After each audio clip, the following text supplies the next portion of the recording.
Halo wahai para pelanggan Bude Yanti, sebelum lanjut ke ceritanya kami keluarga besar Bapak Yanto dan Bude Yanti mengucapkan selamat bulan suci Ramadan yang penuh berkah. Semoga Ramadan ini bisa meningkatkan ketakwaan kita semua dan menjadi ladang untuk kita beribadah. Seperti biasanya Bapak Yanto akan menceritakan tentang perjalanan Babang Tampan Xiaoyan. Saat ini kita akan kembali diperlihatkan dengan Xiaoyan yang pada saat ini akan menyelamatkan Nan Erming.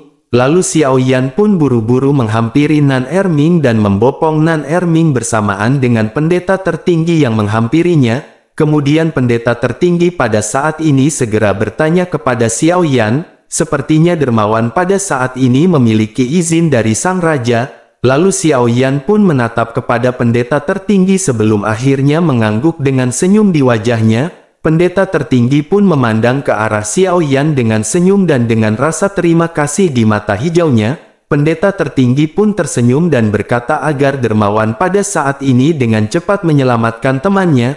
Lalu Xiaoyan pun segera berterima kasih kepada pendeta tertinggi yang sangat bersemangat. Karena jika bukan karena informasi dari pendeta tertinggi maka Xiaoyan mungkin akan kesulitan menghadapi temperamen dari Raja Sisik Naga, dan pada akhirnya Xiaoyan segera memeluk tubuh Nan Erming dan berjalan menuju ke pegunungan dan siap untuk berbaur. Resep dari Kaisar Iblis Tua pada saat ini segera melayang di benak Xiaoyan bersamaan dengan Xiaoyan yang bersiap. Tentu saja batu kehamilan ilahi ini telah eksis sampai pada saat ini dan kekerasannya tidak perlu lagi diragukan, bahkan api surgawi pun mungkin tidak akan bisa melautkannya.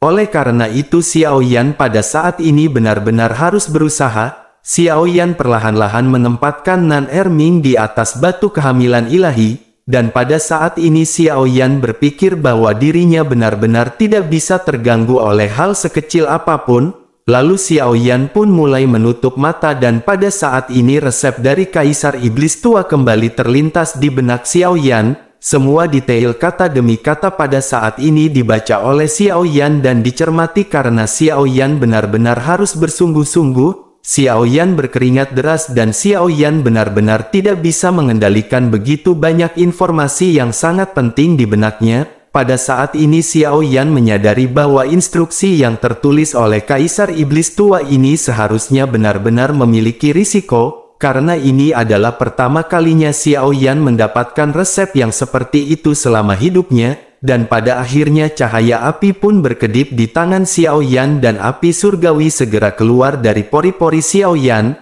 Lalu gelombang api langsung menelan segala sesuatu di sekitarnya, dan hanya tempat Huo Hong Er dan pendeta tertinggi yang pada saat ini tidak terpengaruh oleh api surgawi. Tindakan yang dilakukan oleh Xiaoyan ini secara alami menyebabkan keributan di antara para kurcaci di sekitar. Meskipun mereka tidak tahu banyak tetapi mereka juga mengerti bahwa keberadaannya adalah untuk melindungi batu ini. Lalu ketika mereka mendekat mereka pada saat ini melihat pendeta tertinggi yang mengikuti Xiaoyan. Meskipun semua para kurcaci merasa khawatir tetapi melihat adanya pendeta tertinggi, maka mereka pada saat ini hanya bisa berdiam diri dan berusaha untuk tetap tenang. Sementara itu di dalam nyala api wajah Xiaoyan pada saat ini benar-benar dipenuhi dengan keringat. Hal ini bukan karena panas dari api surgawi tetapi hal ini dikarenakan kegugupan yang dialami oleh Xiaoyan. Lalu Xiaoyan pun perlahan-lahan mengendalikan api surgawi untuk membungkus Nan Erming. Kemudian naga api pada saat ini membungkus tubuh Nan Erming dan air di tubuh Nan Erming pada saat ini mulai menguap dengan cepat. Sementara itu Xiaoyan pada saat ini segera menggerakkan segel tangannya dan tubuh Nan Erming benar-benar berubah menjadi debu. Lalu pada saat ini hanya ada jantung merah yang tersisa di tengah-tengah kobaran api di tubuh Nan Erming. Di sisi lain Huo Hong Er segera menggumamkan nama Nan Erming ketika dirinya melihat cadangan ini dengan mata kepalanya sendiri. Bagi Huo Hong Er melihat hubungan Nan Erming berubah menjadi debu benar-benar tidak bisa diterima. Akan tetapi pada saat ini dirinya menyadari bahwa dirinya benar-benar tidak bisa melakukan apapun dan tidak bisa mencegah Xiaoyan. Meskipun dirinya khawatir tetapi dirinya tahu bahwa Xiaoyan benar-benar tidak bisa diganggu. Bersamaan dengan kegugupan Xiaoyan yang pada saat ini masih berusaha untuk menolong Nan Erming, justru tiba-tiba terjadi sebuah getaran hebat dan seluruh ruang seketika berputar, lalu sosok-sosok kecil yang berada di sekeliling juga pada saat ini terguncang dan benar-benar jatuh ke tanah. Xiao Yan juga pada saat ini merasakan getaran tersebut dan mengutuk dengan keras. Xiao Yan pada akhirnya segera mengendalikan tubuhnya agar tidak terpengaruh oleh getaran yang muncul. Getaran hebat ini benar-benar berlangsung lama, sementara itu Huo Hong'er juga merasakan getaran hebat tersebut dan segera berteriak dengan cemas kepada Xiao Yan. Dirinya bertanya kepada Xiao Yan apakah yang baru saja terjadi. Bahkan pendeta tertinggi yang selalu tenang setiap waktu pada saat ini benar-benar tidak bisa menahan perasaan tidak khawatir. Sementara itu Xiao Yan yang berada di dalam gumpalan api pada saat ini semakin serius dan fokus, lalu suhu di sekitar naik drastis dan air pada saat ini segera menguap di sekitaran Xiao Yan. Kemudian Huo Hong'er dan pendeta tertinggi pada saat ini benar-benar tidak tahan dengan suhu yang ditampilkan. Lalu pada akhirnya pendeta tertinggi pun segera menarik Huo Hong'er dan bergegas untuk mundur. Di sisi lain Raja Sisik Naga adalah sosok yang paling dekat dengan Xiao Yan pada saat ini. Lalu dirinya pun bergumam bahwa anak ini benar-benar memiliki banyak trik. Akan tetapi dirinya tidak terkejut karena dirinya telah mengalami hidup yang sangat lama. Lalu yang membuatnya pada saat ini takjub adalah kinerja yang pada saat ini ditampilkan oleh Xiao Yan. Dan hal ini membuatnya secara bertahap percaya bahwa Xiao Yan yang berada di hadapannya ini bukanlah anak biasa. Xiao Yan ini mungkin benar-benar memiliki kemampuan untuk membantunya membentuk kembali tubuh fisiknya.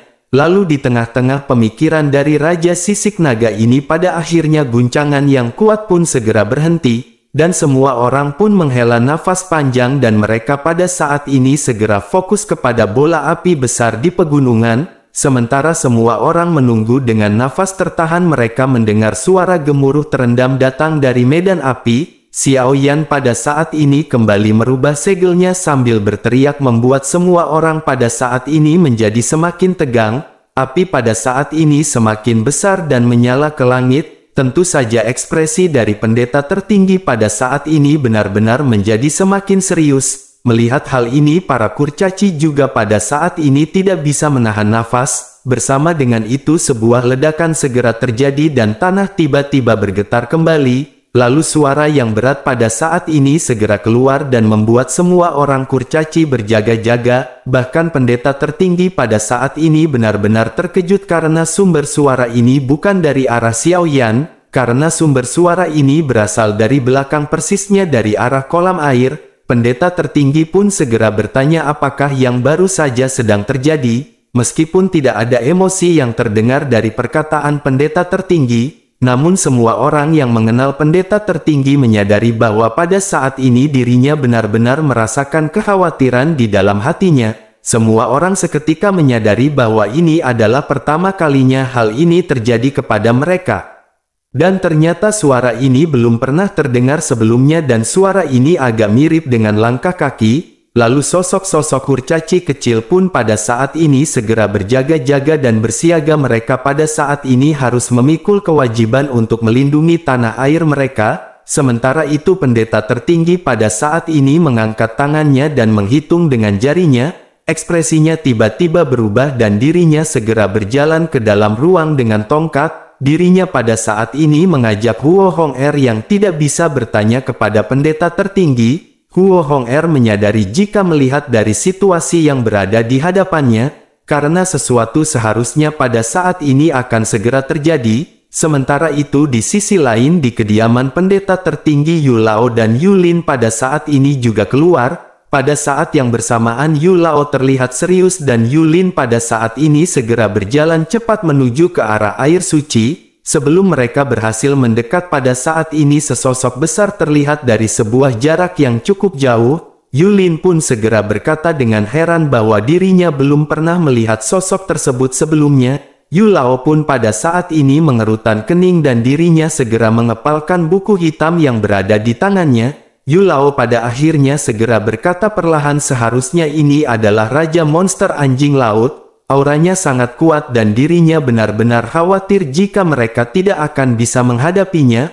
bersamaan dengan pemikiran tersebut tiba-tiba banyak ledakan segera terdengar. Air suci dikelilingi oleh semua kurcaci dan pada saat ini cahaya biru segera membentuk perisai. Semua orang bisa melihat selain dari sosok besar ini ada segel dan monster yang tidak terhitung jumlahnya yang berdiri di tepian. Monster-monster ini berkerumun dan bergerak maju untuk mendorong perisai yang dibentuk oleh para kurcaci. Monster-monster ini memegang garpu baja di tangan mereka dan terus melambaikannya ke depan. Melihat pemandangan ini, Yu Lao pada saat ini mengutuk dan berkata, bagaimana mungkin mereka bisa begitu menjadi benar-benar sangat gila. Sebagai kepala klan dari para kurcaci, Yu Lao juga adalah orang yang paling kuat di antara seluruh klan, dan dirinya adalah seorang Dou di bintang keempat dan dengan restu serta bantuan dari buku kuno hitam di tangannya, maka dirinya mungkin pada saat ini bisa untuk mengalahkan seorang yang berada di tingkat Dou di bintang 5. Lalu pada akhirnya Yu Lao pun segera mengeluarkan cahaya biru dan pada saat ini berhasil memukul mundur para monster yang mendekat. Setelah itu Yu Lao pun melangkah maju dan melihat sosok besar di hadapannya. Sosok besar ini benar-benar memiliki tubuh 10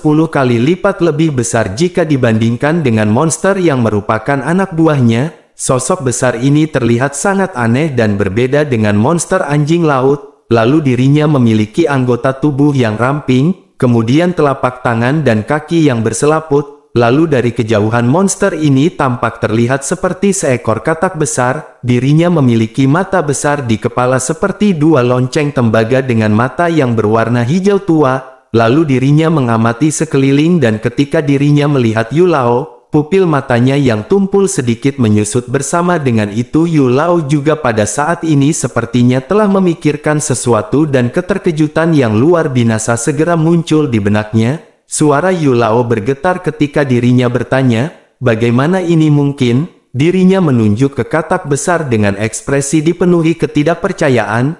Katak ini memancarkan fluktuasi energi Doki di puncak bintang ke-6. Katak ini disebut dengan nama katak bermata raksasa dan dirinya memiliki tubuh yang benar-benar sangat besar. Melihat keterkejutan dari Yu Lao pada saat ini Yulin juga mengerutkan kening dan bertanya, apakah yang sedang terjadi? Apakah pada saat ini tetua Yu Lao menyadari sesuatu?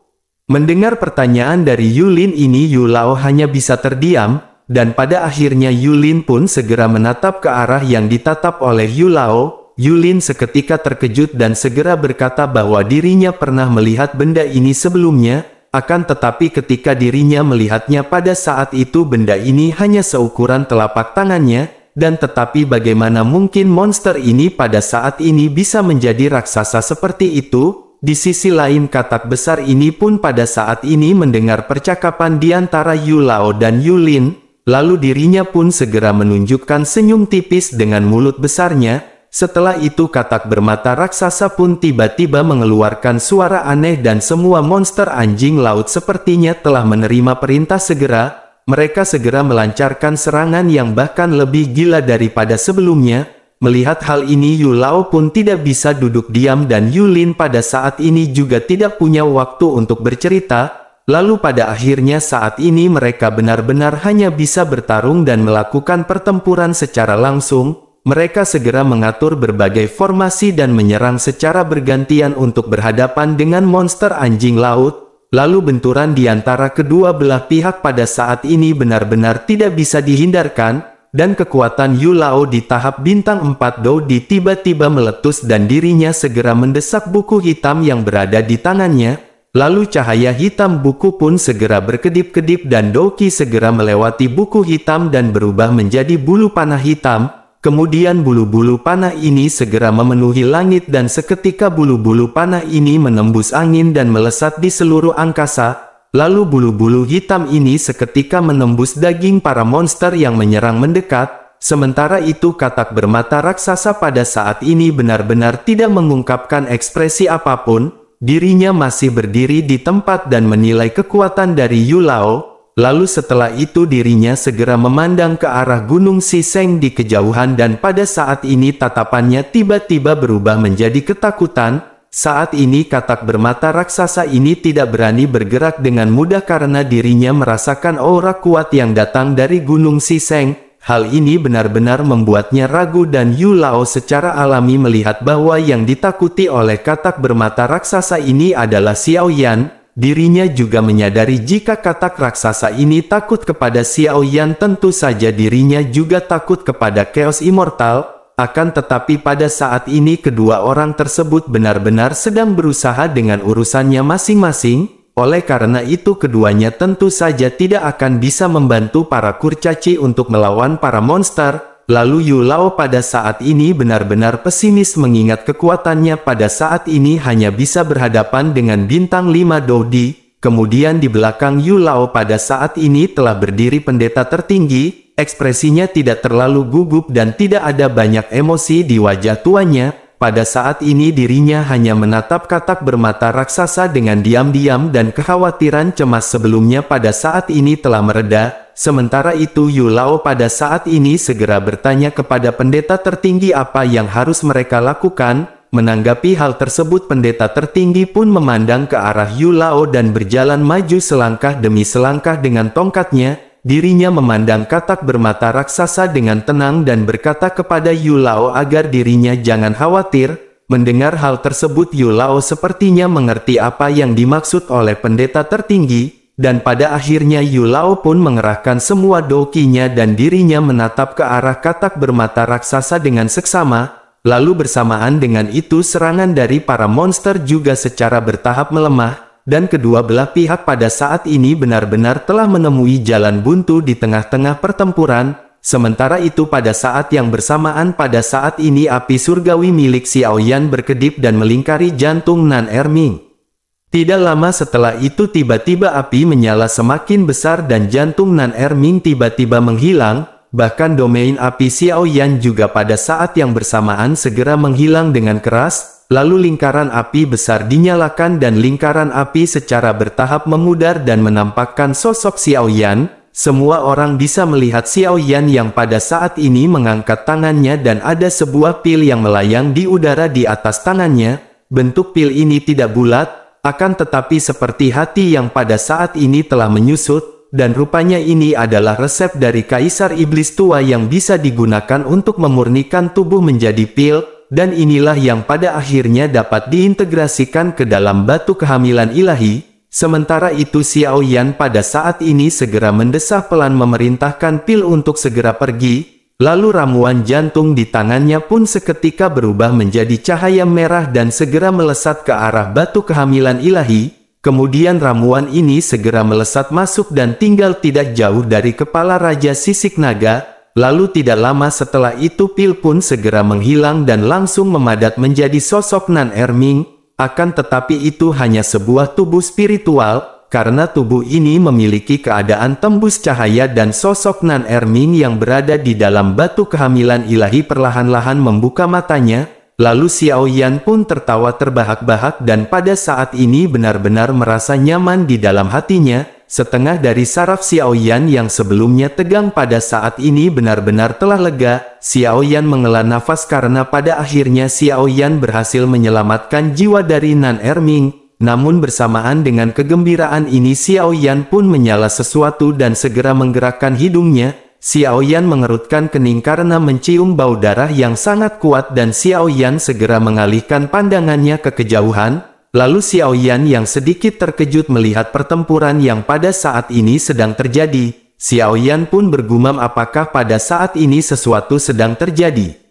Sementara itu di sisi lain katak bermata raksasa pada akhirnya kehilangan kesabarannya. Lalu dirinya pun segera melangkah maju memegang garpu baja besar di tangannya dan segera melesat ke depan. Sehingga doki yang sangat kuat pada saat ini segera terpancar bersamaan dengan serangannya yang melesat. Lalu banyak benturan dan ledakan segera terjadi mengakibatkan para kucari pada meledak. Formasi yang mereka bentuk pada saat ini benar-benar berubah menjadi kacau, dan para kurcaci yang lemah juga pada saat ini tersapu oleh aliran udara yang kuat dari katak bermata raksasa. Lalu perisai biru yang berbentuk cangkang juga pada saat ini melemah, dan pada akhirnya monster anjing laut pun dengan cepat bergerak maju dan mulai menyerang semua orang. Sementara itu Yu Lao juga pada saat ini segera mengeluarkan semua kekuatannya. dirinya berteriak memerintahkan pendeta tertinggi untuk segera pergi bersamaan dengan dirinya yang juga melesat ke depan.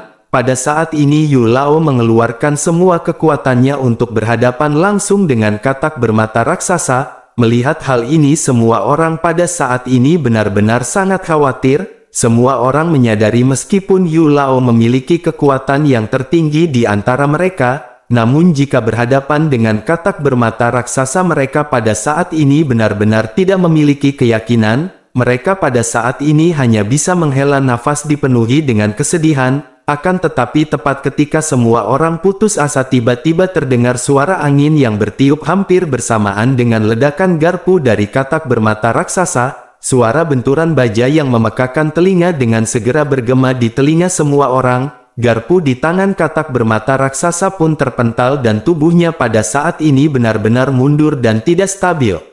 Lalu mata dari katak besar itu pun dipenuhi keterkejutan dan mata hijaunya benar-benar menyusut dengan cepat. Dirinya segera melihat ke arah lesatan yang telah memukul mundur serangannya. Dirinya segera melihat sosok yang berdiri di depan orang-orang kecil. Sosok ini memegang pedang besar dengan nyala api yang pada saat ini berbentuk naga memenuhi senjatanya. Ternyata sosok ini adalah Xiao Yan yang bergegas untuk membantu dari Gunung Siseng. Xiao Yan seketika menoleh dan berkata kepada Yulin agar dirinya melihat bagaimana keadaan tertua Yu Lao. Pada saat ini yang terbaik adalah menyerahkan permasalahan ini kepada Xiao Yan. Yulin seketika tercengang mendengar kata-kata dari Xiao Yan dan pada saat ini kekaguman segera memenuhi rongga hatinya.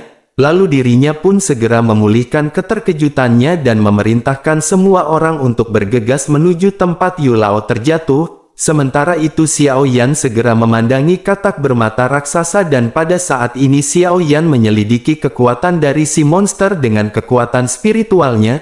Tidak lama setelah itu Xiao Yan pun menyadari sesuatu dan bergumam sendirian. Xiao Yan berkata mengapa dirinya memiliki fluktuasi yang akrab pada katak bermata raksasa ini. Kemudian Xiao Yan pun segera mengencangkan tangannya dengan erat dan api surgawi segera mengalir sebelum akhirnya berayun ke arah monster-monster yang datang di sekitar. Lalu monster-monster anjing laut pada saat ini seketika berhenti dan saat berikutnya tubuh mereka benar-benar terpisah terbagi dua. Lalu darah panas seketika langsung terciprat dan mereka pada saat ini benar-benar dibantai oleh Xiao Yan. Pada saat ini semua air di sekitar benar-benar menjadi merah darah dan darah benar-benar menyembur kemana-mana. Melihat hal ini Yulin pun segera membuka mulutnya lebar-lebar dan bergumam bahwa serangan ini benar-benar sangat kuat. Dirinya pada saat ini benar-benar tidak percaya dengan apa yang dilihatnya dari serangan yang dilesatkan oleh Xiao Yan. Dan dalam benak Yulin kekuatan dari Yao Lao sudah menjadi eksistensi terkuat yang pernah dirinya lihat. Namun dirinya tidak menyangka pada saat ini dirinya bertemu dengan orang yang jauh lebih kuat dari tetua Yu Lao. Mata dari para kurcaci yang menonton adegan ini juga pada saat ini segera dipenuhi kegembiraan. Mereka pada saat ini benar-benar tertawa karena melihat ekspresi dari katak bermata raksasa yang bahkan juga ikut ketakutan. Sementara itu di sisi lain pada saat ini Xiao Yan tidak buru-buru bertindak untuk menghabisi raja si monster. Xiao Yan merasakan kekuatan dari katak bermata raksasa yang merupakan semut di hadapan Xiao Yan. Sementara itu di sisi lain katak bermata raksasa pada saat ini tertegun ditatap oleh Xiao Yan. Tidak lama setelah itu katak bermata raksasa pun terhuyung-huyung seolah dirinya ingin melarikan diri. Sementara itu Xiao Yan pada saat ini bisa merasakan ada perasaan yang sangat familiar pada katak bermata raksasa. Dan setelah sedikit merenung Xiao Yan pada saat ini segera menyadari bahwa katak bermata raksasa tersebut memiliki aura hantu yang unik. Setelah analisis ini Xiao Yan pun tiba-tiba sepertinya telah menemukan jawabannya dan Xiao Yan pada saat ini bisa menyelesaikan semuanya. Xiao Yan tidak membunuh katak bermata raksasa secara langsung, akan tetapi Xiao Yan bermain keras untuk mendapatkannya. Xiao Yan sengaja ingin katak bermata raksasa ini melarikan diri, karena jika semua ini seperti apa yang Xiao Yan duga dan jika roh hantu tidak ada di raksasa katak bermata raksasa, maka dirinya tentu saja akan segera pergi untuk menemui roh hantu dan menambah kekuatannya. Xiao Yan pun bergumam sepertinya roh hantu ini tidak sederhana dan sepertinya dirinya memiliki rencana sesuatu. Sepertinya roh hantu ini sudah memiliki kecerdasan spiritual dan kecerdasan ini tidaklah rendah. Tetapi sangat disayangkan bahwa roh hantu ini pada saat ini bertemu dengan Xiao Yan.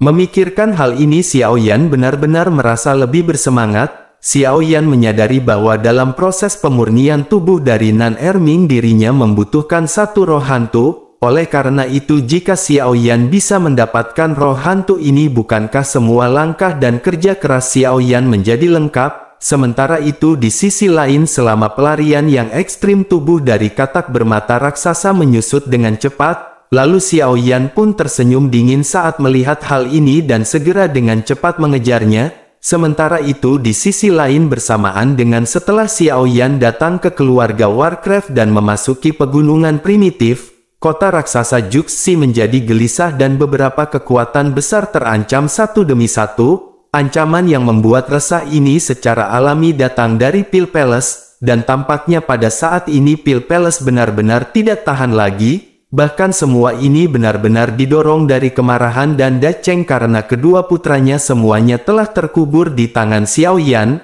Dengan kemarahan dan kebencian terhadap Xiao Yan ini Pil Palace telah memutus semua persediaan pil. Bahkan tidak hanya berhenti di situ saja, Pil Palace juga pada saat ini memutus semua persediaan pil untuk aliansi bisnis. Dan dengan pemutusan peredaran pil ini maka banyak masyarakat di kota Juxi benar-benar terlibat. Kekuatan yang tidak terhitung jumlahnya yang mengandalkan pil untuk mencari nafkah pada saat ini benar-benar menjadi gila. Saat ini kota Juxi benar-benar sudah berada dalam kekacauan dan langit benar-benar akan segera berubah.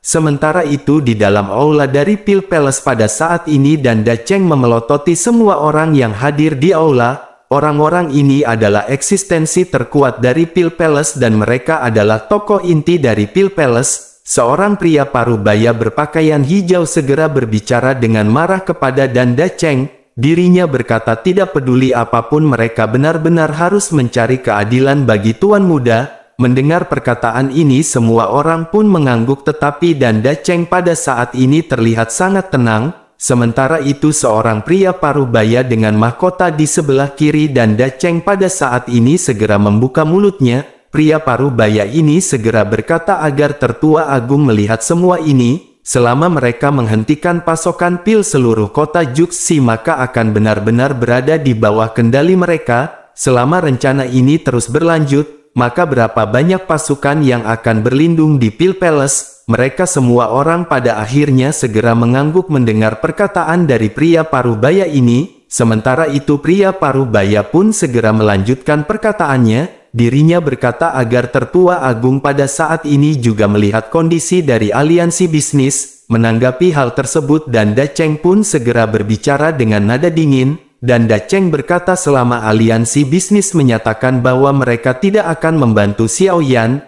maka Pil Palace masih akan memberikan pil yang cukup kepada mereka. Pada saat ini mereka akan melihat apakah aliansi bisnis memahami arus dari apa yang mereka lakukan. Menanggapi hal tersebut pria parubaya sebelumnya yang bernama Dan King Feng Feng segera berbicara. Dirinya berkata bahwa tidak akan lama lagi aliansi bisnis pasti akan segera datang ke Pil Palace untuk membuat pernyataan tersebut. Bagaimanapun hal terpenting dari aliansi bisnis adalah mengenai bisnis. Menanggapi perkataan tersebut Dan Dacheng pada akhirnya memandang ke arah semua orang dengan ekspresi bangga. Lalu dirinya pun berkata bahwa dirinya berharap hal itu akan segera terjadi. Jika aliansi bisnis bisa diselesaikan maka itu berarti umat manusia juga diselesaikan. Akan tetapi pada saat ini dirinya ingin mengetahui bagaimana dengan sikap dari ras monster dan keluarga monster. Pada saat ini Dan Dacheng menyadari bahwa di belakang Xiao Yan ada makhluk abadi yang merupakan Dou di bintang 9. Jika sosok ini terlibat ketika Pil Palace bertempur dengan Xiao Mansion, tentu saja Pil Palace benar-benar akan berada dalam situasi yang tidak menguntungkan. Oleh karena itu permasalahan untuk memberantas Xiao Yan jelas tidak sesederhana kelihatannya. Menanggapi pertanyaan dari Dan Dacheng ini seorang pria parubaya segera mengerutkan kening dan berbicara kepada Dan Dacheng. Dirinya menjelaskan bahwa baik dari klan monster maupun keluarga Warcraft tidak mengungkapkan sikap mereka. saat berdiskusi sebelumnya sepertinya mereka mengatakan bahwa mereka tidak ada hubungannya dengan Xiao Manshan, akan tetapi meskipun begitu hal ini benar-benar tidak bisa dibuat sebagai patokan, karena menurutnya sikap dari kedua kelompok ini benar-benar masih terasa membingungkan.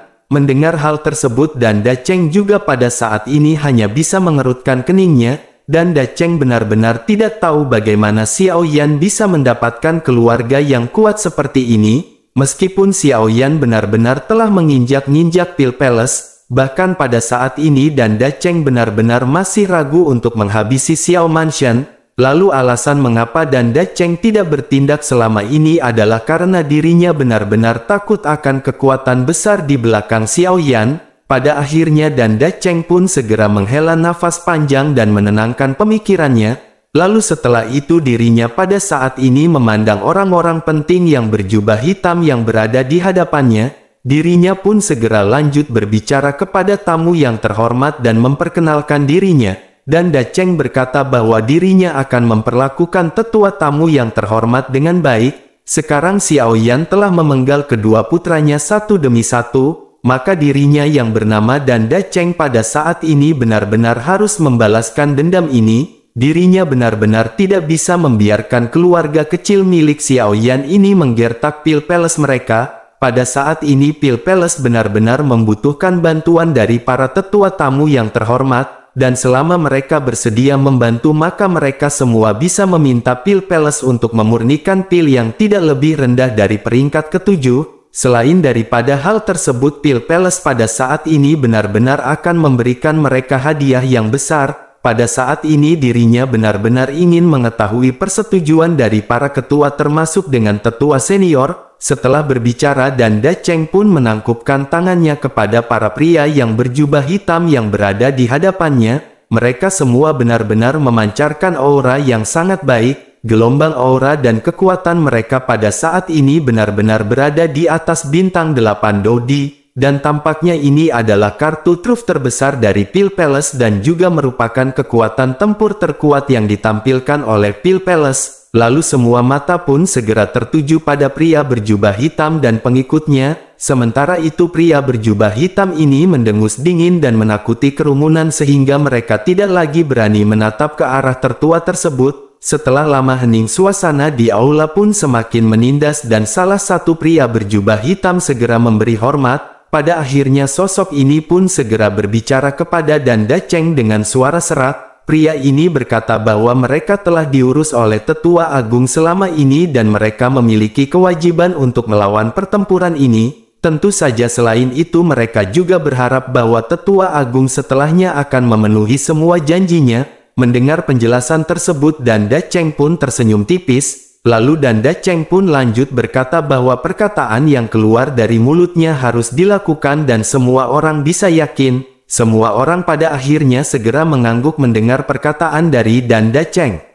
Sementara itu dan Da Cheng pada saat ini memerintahkan semuanya untuk bubar dan melakukan apa yang dirinya katakan. Sementara itu dan Da Cheng akan mundur ke pelatihan sebentar. Setelah dirinya menembus bintang 8 maka Pil Palace miliknya akan segera naik ke tingkat yang lebih tinggi. Kekuatan dan Da Cheng telah lama berada di puncak bintang ke-7. Lalu dirinya hanya selangkah lagi untuk bisa mencapai bintang ke-8 tetapi masih ada celah antara puncak bintang 7 dengan bintang 8. Namun dan Da Cheng juga menyadari bahwa perbedaan kekuatan ini juga sangat jauh. Selain itu untuk melewati terobosan ini tidak hanya membutuhkan waktu pelatihan, akan tetapi juga kesempatan. Tetapi melihat dan Da Cheng yang sangat percaya diri, maka sepertinya dirinya pada saat ini sudah memiliki setengah langkah menuju bintang 8 Dodi, dan pada akhirnya semua orang di Pil Palace segera menangkupkan tangan mereka dengan hormat kepada dan Da Cheng dan mendoakan agar dan Da Cheng segera menerobos ke bintang 8. Lalu setelah itu mereka pun segera bubar sementara dan Da Cheng pada saat ini menganggukkan kepalanya.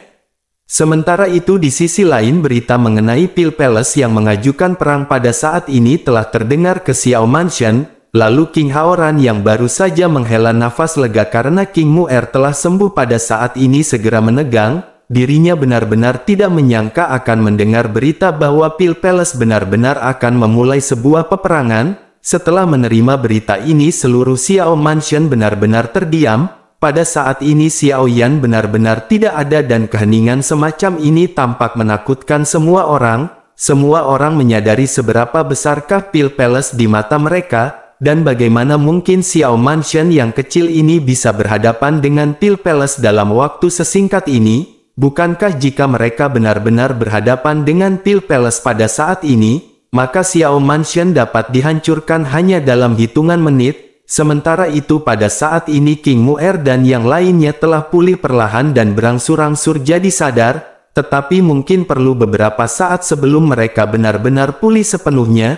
Sementara itu King Haoran pada saat ini memikirkan mengenai Pil Palace yang benar-benar ingin berperang. Setelah beberapa saat King Haoran akhirnya segera menghela nafas lega, lalu dirinya pun bergumam bahwa dirinya benar-benar sangat cemas akhir-akhir ini dan dirinya benar-benar lupa. Ini adalah jebakan yang mereka buat dan Pil Palace benar-benar telah mengambil umpannya. Pada saat ini baru saja teringat dengan perkumpulan tiga kaisar bersama dengan Zhen Bufan yang merupakan pemimpin dari aliansi bisnis. King Haoran pada saat ini menghela nafas karena Xiao Yan yang merupakan umpan pada saat ini benar-benar telah menarik ikan besar yang merupakan Pil Palace. Akhirnya King Haoran pun segera bangun dan mulai mengatur dan memberitahu ras monster serta keluarga Warcraft. Meskipun permasalahan ini sudah dibahas, akan tetapi tidak ada yang tahu bahwa itu akan datang begitu cepat. Oleh karena itu pada saat ini King Haoran benar-benar perlu merencanakan semua ini dengan hati-hati dan sangat cepat. Sementara itu di sisi lain dengan stopan dari pil yang dilakukan oleh Pil Palace aliansi bisnis pada saat ini benar-benar mulai pusing dengan pengelolaan pil dari mereka. Pil Palace yang tiba-tiba memutuskan pasokan benar-benar membuat aliansi bisnis sedikit terkejut. Zhen Bufan pada saat ini benar-benar cemas dan mondar-mandir di aula. Baru saja dirinya akan mengirimkan seseorang untuk bertanya, tetapi pada saat ini orang-orang dari Pil Palace segera datang menemui Zhen Bufan. Pada awalnya Zhen Bufan tidak mengetahui tujuan dari Pil Palace melakukan hal ini. Akan tetapi seketika Zhen Bufan pada saat ini tiba-tiba seolah-olah tampak telah tercerahkan, dirinya telah mendiskusikan permasalahan ini dengan Zhen Zongfu sebelumnya. Pemandangan yang dirinya lihat di bola di mana ada pria berbaju besi hitam segera muncul kembali dalam benak Zhen Bufan. Pada akhirnya rencana dari Zhen Zongfu pun segera dipahami oleh Zhen Bufan, dan pada akhirnya Zhen Bufan pun segera duduk dan bertemu dengan seorang utusan yang menekan kostum dari Pil Palace. Utusan ini pun segera membuka mulutnya dan memberikan salam kepada pemimpin aliansi bisnis. Lalu dirinya pun segera memperkenalkan namanya dan menjelaskan bahwa dirinya memiliki sesuatu untuk didiskusikan dengan pemimpin. Pria ini bernama Sui Han dan Zhen Bufan pada saat ini bisa melihat kesombongan di matanya. Zhen Bufan pada saat ini hanya tersenyum tipis dan menganggukkan kelapanya kepada Sui Han. Sementara itu Sui Han kembali mengejutkan Zhen Bufan dengan perkataannya. Dirinya segera berkata pemimpin pasti sangat khawatir tentang kekurangan dari pil obat. Selain itu pemimpin Zhen Bufan juga pasti sudah mengetahui tentang perselisihan antara Pil Palace dan Xiao Mansion berhari-hari ini. Sehingga dengan begitu tentu saja Tuan Zhen Bufan pada saat ini mengetahui kedatangannya. Pada saat ini Sui Han ingin bertanya bagaimana sikap dari pemimpin terhadap permasalahan ini. Zhen Bufan pada saat ini benar-benar sedikit tercengang dan tidak menyangka bahwa orang dari Pil Palace ini benar-benar berbicara to the point. Zhen Bufan pun tertegun sejenak sebelum akhirnya tiba-tiba tertawa. Namun tidak lama setelah itu Zhen Bufan segera menutup matanya, menarik nafas dalam dan kembali membuka matanya dan menatap ke arah Sui Han dengan niat membunuh yang tajam. Zhen Bufan pun segera berkata bahwa berdasarkan apa yang Sui Han katakan sebelumnya, percaya atau tidak pada saat ini Zhen Bufan benar-benar bisa membunuh Sui Han dengan segera. Meskipun Zhen Bufan tahu bahwa Sui Han di sini atas nama dari Pil Palace, akan tetapi dirinya bukanlah penguasa Pil Palace, dan yang terbaik pada saat ini adalah Sui Han jangan berani-beraninya melakukan apapun kepada Zhen Bufan. Pil Palace benar-benar tidak akan dapat melakukan apapun terhadap aliansi bisnis miliknya. terlebih lagi Pil Palace pada saat ini benar-benar mengirimkannya utusan yang merupakan seorang anak laki-laki yang masih bocah yang benar-benar tidak memiliki kesopanan. Zhen Bufan pada saat ini benar-benar sangat marah dan kekuatan Dou di bintang 8-nya pada saat ini meledak. Menanggapi hal tersebut Sui Han pada saat ini tampak tidak tergerak dan hendak berbicara, tetapi pada saat yang bersamaan udara bergetar hebat dan seluruh wajah Zhen Bufan pada saat ini berubah menjadi suram,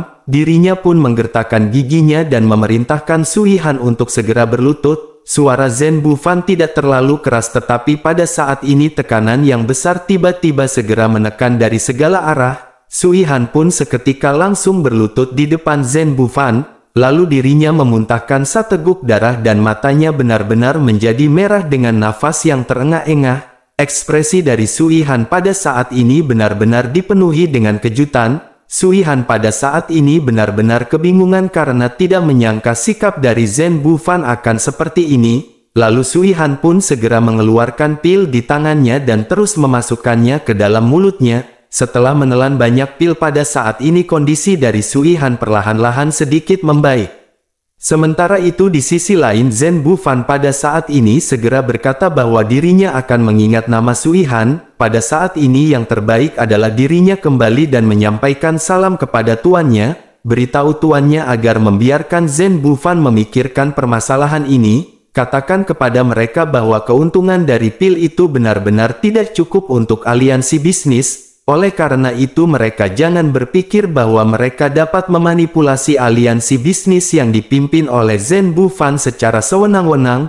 Zhen Bufan pada saat ini benar-benar telah menyadari tindakan dari Pil Palace yang sudah lama membuat Zhen Bufan merasa kesal. Zhen Bufan juga menyadari bahwa apa yang dilakukan oleh Pil Palace ini tidak lebih dari sekedar memaksa aliansi bisnis untuk berdiri di sisi Pil Palace. Zhen Bufan segera menyadari pemikiran dari Pil Palace yang mengetahui dengan pasti bahwa selain dari perbedaan kekuatan dengan Xiao Manshan, perbedaan ekonomi juga pada saat ini menjadi faktor perang di antara mereka. Meskipun Zhen Bufan menyadari kekuatan besar dari Pil Palace, akan tetapi Zhen Bufan pada saat ini telah mempercayai kemampuan Xiao Yan sang babang tampan MC kesayangan Bude Yanti.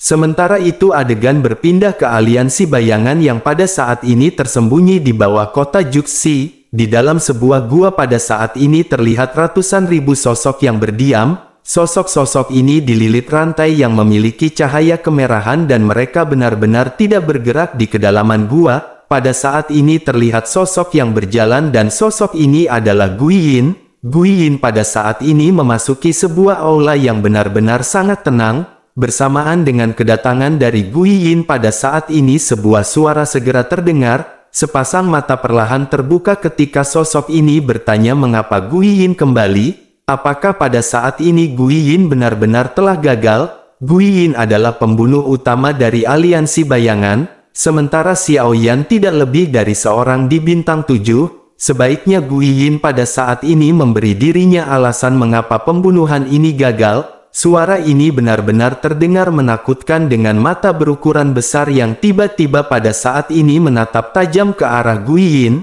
Bersamaan dengan itu dua cahaya api berwarna sains segera melesat ke arah Guiyin. Melihat panas cahaya yang sangat cepat ini mata Guiyin pun seketika bergetar, akan tetapi dirinya benar-benar tidak bergerak. Lalu kedua panah ini pun seketika berhenti tepat di hadapan Guiyin sebelum akhirnya menghilang. Guiyin tidak mengatakan sepatah kata pun, tetapi dirinya perlahan-lahan segera mengangkat tangannya, lalu telapak tangan yang kering benar-benar berbeda dari sebelumnya seolah-olah dihisap kering dalam sekejap. Guiyin yang sebelumnya benar-benar sangat ganas pada saat ini benar-benar memiliki aura kehidupan yang sangat lemah. Saat Guiyin mengangkat tangannya, Doki Guiyin berputar di telapak tangannya dan kemudian berubah menjadi wajah seorang wanita. Wajah wanita ini sedikit sangat buram dan pada saat ini Guiyin segera menatap ke arah pipi wanita yang memiliki ekspresi yang sangat sedih. Guiyin pada akhirnya segera membuka mulutnya ketika dirinya berkata bahwa dirinya hampir tidak bisa mengingatnya.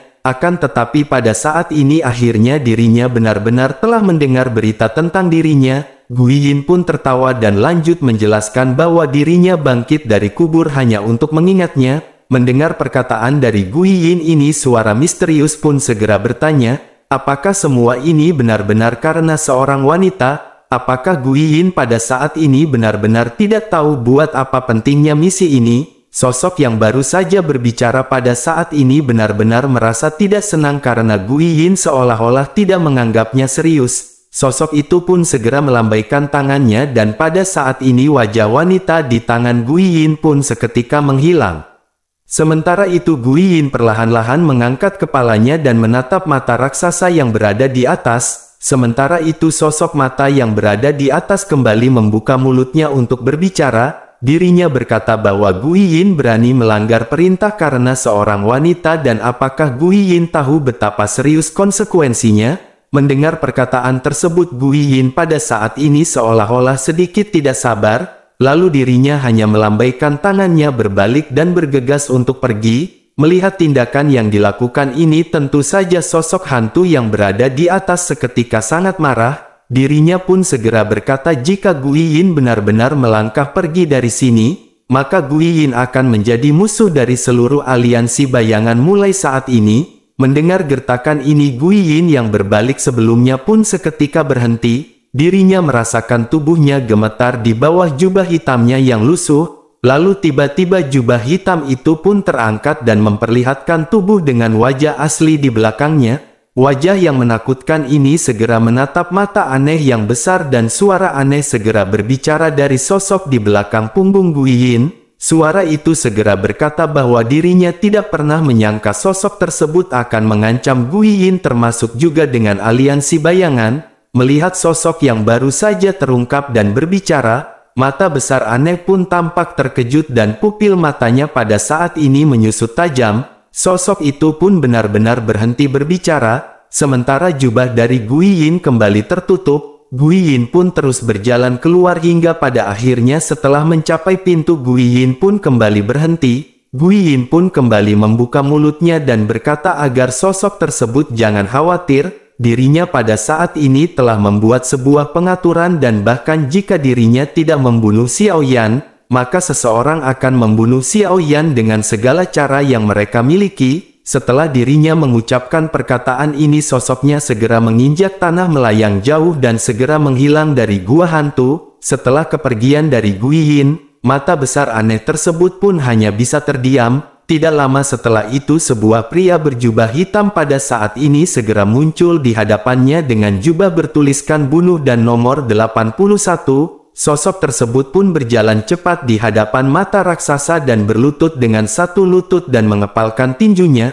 Sosok mata aneh besar pun pada saat ini segera berkata agar mereka melanjutkan sesuai rencana. Pria bertopeng dengan nomor 81 ini pun segera mengagukan kepalanya dan segera menghilang di kegelapan. Bersamaan dengan itu mata biru raksasa pun berkata dengan dingin bahwa Pil Palace benar-benar telah ditakdirkan untuk menjadi korban dari konspirasi Budayanti.